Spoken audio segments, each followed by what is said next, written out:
Big Boss season 11ರ first runner up ಆಗಿರೋ ತ್ರಿವಿಕ್ರಮ್ ಅವರು ನಮ್ಮ ಜೊತೆಗಿದ್ದಾರೆ. ಬನ್ನಿ ಮಾತನಾಡ್ಸೋಣ. ಮೊದಲನೇದಾಗಿ congratulation. Thank you. And mixed feelings ಇದೆಯಾ ಅಥವಾ ಖುಷಿ? ಏನಿಲ್ಲ ಮೇಡಮ್, ನಾನು ಆರಾಮಾಗಿದ್ದೀನಿ. ಚಿಕ್ಕದ್ರಲ್ಲಿ ಮಿಸ್ ಆಗೋಯ್ತು ಅಂತ ಅನಿಸ್ಲಿಲ್ಲ?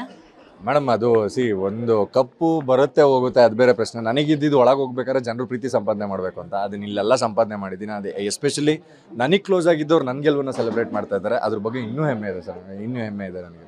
ನಿಮ್ಮ ಗಮನಕ್ಕಿರಬೇಕು, ತುಂಬಾ ಜಾಸ್ತಿ ಓಟ್ ನಿಮ್ಗೆ ಸಿಕ್ಕಿದೆ.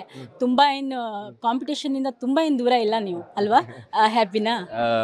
ನನಗೆ ಓಟ್ ಅನ್ನೋದಕ್ಕಿಂತ ಅವ್ರ ಪ್ರೀತಿ ಸಿಕ್ಕಿದೆ. ಆ್ಯಂಡ್ ಕೊನೆ ವೇದಿಕೆ ಹೋಗೋ ತನಕನೂ, ಅಂದರೆ ಸುದೀಪ್ ಅಣ್ಣನ ಕೈಗೆ ಹೋಗೋ ತನಕನೂ ನಾನು ಆಡಿದ್ದೀನಿ. ಸೊ ಅದ್ರ ಬಗ್ಗೆ ನನಗೆ ತುಂಬ ಖುಷಿ ಇದೆ.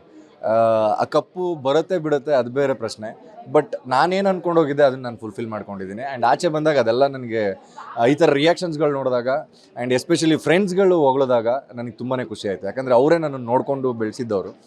ಸೊ ಎಲ್ಲೂ ಒಂದು ನೆಗೆಟಿವ್ ಒಪಿನಿಯನ್ ಇಲ್ದಂಗೆ, ಇಲ್ಲ ನೀನು ತುಂಬ ಚೆನ್ನಾಗಿ ಆಡಿದ್ಯಾ ಬಾ ಅಂತ ಕರ್ಕೊಂಬರೋದಿದೆಯಲ್ಲ, ಅದಕ್ಕಿಂತ ಇನ್ನೇನು ಬೇಕಾಗಿಲ್ಲ ನನಗೆ.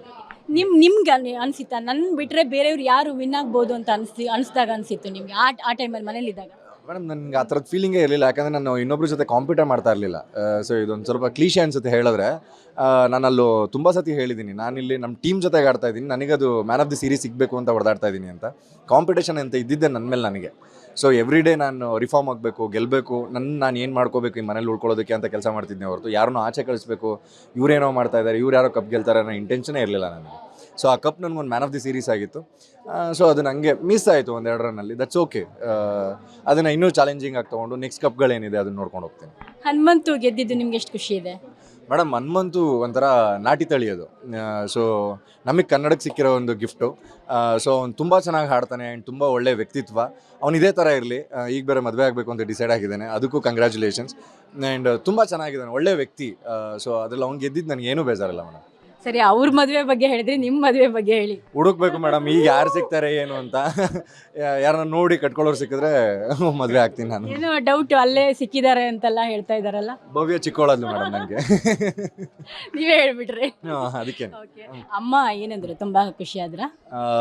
ತುಂಬಾನೇ ಅಂದರೆ ತುಂಬ ಖುಷಿ ಆದರು.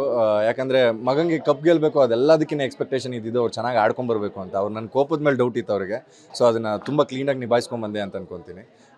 ಅಮ್ಮ ತುಂಬ ಹ್ಯಾಪಿ ಆಗಿದ್ದಾರೆ. ಸೊ ಇಂಥ ಟೈಮಲ್ಲಿ ಅಪ್ಪ ಬ್ಲೆಸ್ಸಿಂಗ್ಸ್? ಅವ್ರು ಹೋದಾಗ್ಲಿಂದ ಅವ್ರ ಆಶೀರ್ವಾದ ನನ್ನ ಮೇಲೆ ಇದೆ. ಸೊ ಅದಕ್ಕೆ ನಾನು ಇಷ್ಟು ಸ್ಟ್ರಾಂಗಾಗಿ ಇಷ್ಟು ಜನ ಪ್ರೀತಿ ಸಂಪಾದನೆ ಮಾಡಿರೋದು. ಅದು ಯಾವಾಗಲೂ ಇದ್ದೇ ಇರುತ್ತೆ ಮೇಡಮ್. ಗುಬ್ಬಿ ಬಾಯ್ಸ್ ಏನಂತಾರೆ? ಗುಬ್ಬಿ ಬಾಯ್ಸ್ ಯಾವಾಗಲೂ ಖುಷಿಯಾಗಿರ್ತಾರೆ. ಬಿಕಾಸ್ ನನ್ನನ್ನು ಝೀರೋಯಿಂದ ನೋಡ್ಕೊಂಬಂದಿರೋರು ಅವರು. So they all happy. ಎಲ್ಲರೂ ಖುಷಿಯಾಗಿರ್ತಾರೆ. ಇನ್ನು ನಾಳೆ ಮೀಟ್ ಮಾಡೋಕೆ ಹೋಗ್ಬೇಕು ಗುಬ್ಬಿಗೆ, ನೋಡೋಣ ಅಲ್ಲಿ ಹೆಂಗಿರುತ್ತೆ ರಿಯಾಕ್ಷನ್ಸ್ ಅಂತ. ನೀವು ಹೇಳ್ದಂಗೆ ಕಪ್ ತಗೊಳ್ಳೋದು ಬಿಡೋದು ಸೆಕೆಂಡ್ರಿ, ಪಾಪ್ಯುಲಾರಿಟಿ ಅನ್ನೋದು ಒಂದು ನೋಡಿದಾಗ ಅದರಲ್ಲಿ ತ್ರಿವಿಕ್ರಮ್ ಮೇಲ್ಗೈ ಸಾಧಿಸಿದ್ದಾರೆ. ಕಂಡಂಗೆ ನಮಗೆ ಗೊತ್ತಿದ್ದಂಗೆ ನೀವು ನೆಕ್ಸ್ಟ್ ಏನು ಪ್ಲಾನ್ಸ್ ಏನಿದೆ? ದೇವರಣ್ಣ ನನಗೇನು ಐಡಿಯಾ ಇಲ್ಲ ಮೇಡಮ್. ಈಗಿನೂ ಒಂದು ಬಾರ್ನ್ ಬೇಬಿ ಥರ ಆಚೆ ಕಾಲಿಟ್ಟಿದ್ದೀನಿ, ಇಷ್ಟೆಲ್ಲ ನಡೀತಾ ಇದೆ. ನೋಡೋಣ ಯಾವ್ದು ಫಸ್ಟ್ ಬರುತ್ತೆ, ಯಾವುದು ನನಗೆ ಸೂಟಬಲ್ ಅನಿಸುತ್ತೆ. ಸೊ ಅದನ್ನ ಮಾಡ್ಕೊಂಡು ಹೋಗೋಣ ಅಂತ ಅಷ್ಟೇ ಮೇಡಮ್. ಇಲ್ಲ, ಇವಾಗ ಸೀರಿಯಲ್ ಝೋನಿಂದ ಹಿಂದೆ ಇದ್ದರೆ ನೆಕ್ಸ್ಟ್ ಇನ್ನು ನಿಮ್ಮ ಫರ್ದರ್ ಒಂದು ಪ್ಲಾನ್ ಇರುತ್ತಲ್ಲ, ನಾನು ನೆಕ್ಸ್ಟ್ ಸ್ಟೆಪ್ ಯಾವ್ದು ಮಾಡ್ಬೋದು ಅನ್ನೋದ್ರಿಂದ ಇರುತ್ತಲ್ಲ? ನಮ್ಮ ದೇವರಣ್ಣ ಹೇಳಬೇಕು ಅಂತಂದರೆ 120 ದಿವಸ ಒಳಗಿದ್ದು ಬಂದಮೇಲೆ ಇಲ್ಲೆಲ್ಲ ಬ್ಲ್ಯಾಂಕ್ ಆಗಿ ಕಾಣಿಸ್ತಾ ಇದೆ. ಕೇಕ್ ಹೊಸದು ಕಾಣಿಸ್ತಾ ಇದೆ, ಮೊಬೈಲ್ ಹೊಸದು, ಕ್ಯಾಮ್ರಾನೇ ಹೊಸದಾಗಿ ಕಾಣಿಸ್ತಾ ಇದೆ ನನಗೆ.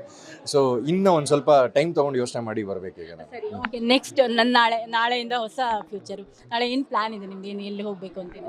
ಇನ್ನೂ ಫ್ರೆಂಡ್ಸ್ ಎಲ್ಲ ಹೇಳ್ತಾರ ಪ್ರಕಾರ ಊರಿಗೆ ಹೋಗಬೇಕು. ಸೊ ಅಲ್ಲಿ ದೇವಸ್ಥಾನಕ್ಕೆ ಹೋಗಬೇಕು ಅಂತಿದೆ. ನೋಡೋಣ ಅದಾದಮೇಲೆ ಏನು ಅಂತ ಪ್ಲಾನ್ ಹೇಳ್ತಾ ಇದ್ರು ನಿಮ್ಮ ಫ್ಯಾಮಿಲಿ ಮತ್ತು ಫ್ರೆಂಡ್ಸು, ನಾವು ಗುಬ್ಬಿಲಿ ದೊಡ್ಡ ಸೆಲೆಬ್ರೇಷನ್ ಏನು ಪ್ಲಾನ್ ಮಾಡ್ಕೊಂಡಿದ್ದೀವಿ ಅಂತ. ಅದಕ್ಕೆಲ್ಲ ಖುಷಿ ಇದೆಯಾ? ಡೆಫಿನೆಟ್ಲಿ ಖುಷಿ ಇದೆ ಮೇಡಮ್. ನನ್ನೂರದು. ಸೊ ನನ್ನ ಜನ ನನಗೋಸ್ಕರ ಸೆಲೆಬ್ರೇಟ್ ಮಾಡ್ತಾ ಇದೆ ಅಂದರೆ ಖುಷಿ ಆಗಲ್ವಾ? So I am so happy. ಈ ಸುದೀಪ್ ಸರು ಈ ಸೀಸನ್ ಕೊನೆ ಅಂತ ಅನೌನ್ಸ್ ಮಾಡಿದ್ರು, ಅದು ತಮ್ಮ ಗಮನಕ್ಕಿರುತ್ತೆ. ನಿಮ್ಗೆ ಏನು ಅನಿಸುತ್ತೆ? ಬ್ಲೆಸ್ಡ್ ಅನಿಸುತ್ತೆ, ಯಾಕಂದರೆ ಅವರು ಕೊನೆ ಸೀಸನ್ ನಾನು ಮಾಡಲ್ಲ ನೆಕ್ಸ್ಟ್ ಅಂತ ಹೇಳಿದ್ದು. ಆಮೇಲೆ ನಿಮ್ಗೆ ಈ ಒಪಿನಿಯನ್ ಎಲ್ಲ ಕೇಳಿದಾಗ ನಿಮ್ಗೆ ಏನು ಅನಿಸ್ತು? ಯಾಕಂದರೆ ನೀವು ಬ್ಲೆಸ್ಡ್ ಒಂಥರ ಈ ಸೀಸನ್ ಅವ್ರ ನಿರೂಪಣೆ ಅಂದರೆ ಗೊತ್ತೇ ಇದೆಯಲ್ಲ, ಅದು ಎಷ್ಟು ಒಂದು ಪ್ರೈಡ್ ಮೂಮೆಂಟ್ ಆಗಿರುತ್ತೆ ಎಲ್ರಿಗೂ. ಆ ಸೀಸನಲ್ಲಿ ನೀವಿದ್ದೀರಿ ಏನದು? So I am so proud madam. ಅಂದರೆ ಅಣ್ಣನ ನಾನು 2 ವರ್ಷದಿಂದ CCL ಕ್ರಿಕೆಟಲ್ಲಿ ಅವ್ರ ಮನೇಲೆಲ್ಲ ನೋಡಿಕೊಂಡೇ ಬಂದಿದ್ದೆ ನಾನು. ಅದು ಅವ್ರದ್ದು ಲಾಸ್ಟ್ ಸೀಸನ್ ಆ್ಯಂಡ್ ನಾನು ಹೋಗಿದ್ದೀನಿ ಆ್ಯಂಡ್ ರನ್ನರ್ ಅಪ್ ಆಗಿದ್ದೀನಿ. ಇದಕ್ಕಿಂತ ದೊಡ್ಡ ಇನ್ನೊಂದು ಏನು ಬೇಡ madam. Is been like inspiration for me and is being like father kind for me. So ಏನೇ ತಪ್ಪಿದ್ರು ತಿಂತಾಯಿದ್ರು, ಈಗ ಅದನ್ನು ವೇದಿಕೆಯಲ್ಲಿ ತಿದ್ದಿದ್ದಾರೆ ಅಷ್ಟೇ. ಸೊ ಅವ್ರದ್ದು ಲಾಸ್ಟ್ ಸೀಸನಲ್ಲಿ ನಾನು ಇದ್ದಿದ್ದು ಆ್ಯಂಡ್ ರನ್ನರ್ ಅಪ್ ಆಗಿರೋದು.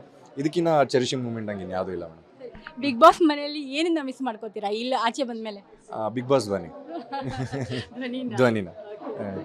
ಸರಿ, ಆಲ್ ದಿ ಬೆಸ್ಟ್. ನೆಕ್ಸ್ಟ್ ಫ್ಯೂಚರ್ಗೆ ಒಳ್ಳೇದಾಗಲಿ ನಿಮಗೆ. Thank you so much. Thank you so much ma'am, thank you so much, thank you. So ಇದು ತ್ರಿವಿಕ್ರಮ್ ಅವರ ಮಾತಾಗಿತ್ತು. ಕ್ಯಾಮ್ರಾ ಪರ್ಸನ್ ವಿನಯ್ ಜೊತೆ ಭಾರತಿ, ಪಬ್ಲಿಕ್ ಟಿವಿ.